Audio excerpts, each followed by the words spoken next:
বলি ছোটবেলা থেকে, আমাকেও দোস্ত বলে। এই যে দোস্তর বাড়িতে ক্রস চিহ্ন দিছে, চক দিয়ে দাগ দিয়ে ক্রস, মানে এটা বিএনপি, এটা না যায় ওটাকে ইন্ডিকেশন করা, রাইট? এই যে বিষয়গুলো অতি বড় কয়েকটা, কিন্তু এটা হাতে গোনা। ওই পাশে একটা মাস্টার, এই পাশে হয়তো একটা ঠিকাদার, এই তো 2, 4, 5, 7 জন, আর 2 একটা চ্যাং মাছ যেটা লাফায় আর কি। হ্যাঁ, এই খালি গলসি বাজে বেশি যা হয় আর কি, ভরা গলসি বাজে বেশি না খালি গলসি বাজে বেশি, তো এরকম 2 একটা চুরি কুটি এরকম করতে ওগুলো এমনি পালাই গেছে, চুপসে গেছে, শেষ। ভাই, অত্যাচার নির্যাতন করে বেশি দিন টিকে থাকা যায় না, আপনাদের অবস্থা হয়েছে তাই পালিয়েছে আপনাদের নেত্রী, আপনাদের রেখে। এর চেয়ে লজ্জার বিষয় আর হতে পারে না। এই সমস্ত নেত্রী যাদের আপনাদের বিপদে ফেলে ভারতে পালিয়ে গেছে, নিজের জীবন বাঁচিয়েছে, তার জন্য যদি আপনারা সামনে না দাঁড়ান, তাহলে আপনাদের কপালে জুতার বাড়ি ছাড়া আর গু ছাড়া আর কোনো উপায় নাই। নিজের জুতা নিজে গালে মারবেন, কপালে মারবেন, যদি ওই নেত্রী কথা আপনারা বলেন আপনাদেরকে ফেলে ভারতে পালিয়ে যায়। এটা লজ্জা হয়।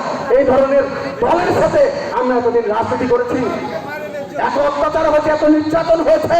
আমার প্রিয় নেত্রী দেশনেত্রী বেগম খালেদা জিয়া কখনো আপোষ করেননি অন্যায়ের সাথে, কখনো বলেননি যে আমি বিদেশে যাব।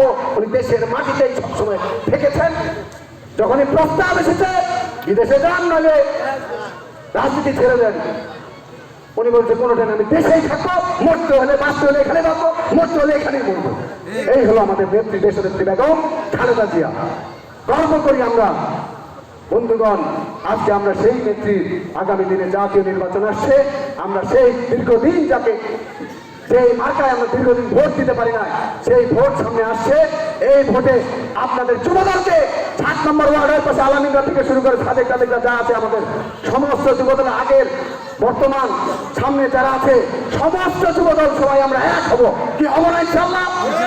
সবাইকে এক হবো, এক জায়গায় সবাই থাকবো, সকলে একসাথে থেকে যুবদল থেকে এখান থেকে মিছিল স্লোগান হবে 7 নম্বর ওয়ার্ডে মির্জা ফখরুল ইসলাম আলমগীর স্যারকে আপনারা এক সুরে বলবেন যে 7 নম্বর ওয়ার্ড ছাপাড়া নিশ্চিন্তপুর জগন্নাথপুরের ওই অংশে আমাদের ওয়ার্ড সচিবকে এই জায়গায় আসতে হবে না।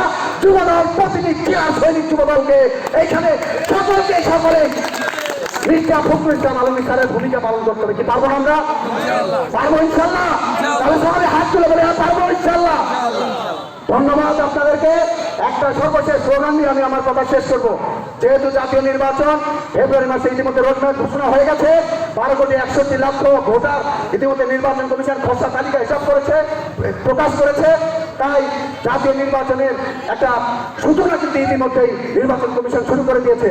তাহলে আমরা একটা স্লোগান দিব, নির্বাচনী স্লোগান, যেই মার্কা আগামী দিনে ফেব্রুয়ারি মাসে আপনাদের ভোটে আপনারা পাড়া, আপনারা সব গুরুত্বপূর্ণ ভূমিকা এই 7 নম্বর ওয়ার্ডে আমরা পালন করবো। সেই মার্কা নিয়ে আমরা স্লোগান ধরবো। কি পারবো না সবাই? মা বোনেরাও ধরতে পারবেন? ওই পেছনে যারা আছে সবাই হাত তুলেন, স্লোগান ধরতে পারবেন সবাই? সামনে আওয়াজ হবে বেশি না পিছে? এরা বলতেছে সামনে আওয়াজ, পিছনে, তাহলে দেখি কোন দিকে বেশি সাউন্ড আছে। মার্কা আছে? সামনে বেশি শোনা আছে, পিছনে কম শোনা আছে। মার্কা আছে? আমি আসতে বলবো, আপনারা জোরে বলবেন মার্কা আছে। সেই মার্কা জোরে বলো, তালি দিয়ে আরো জোরে সবাই বলো, আরো জোরে। মার্কা নাকি? ইনশাআল্লাহ জয়ী হব আলমগীর স্যারের 7 নম্বরে।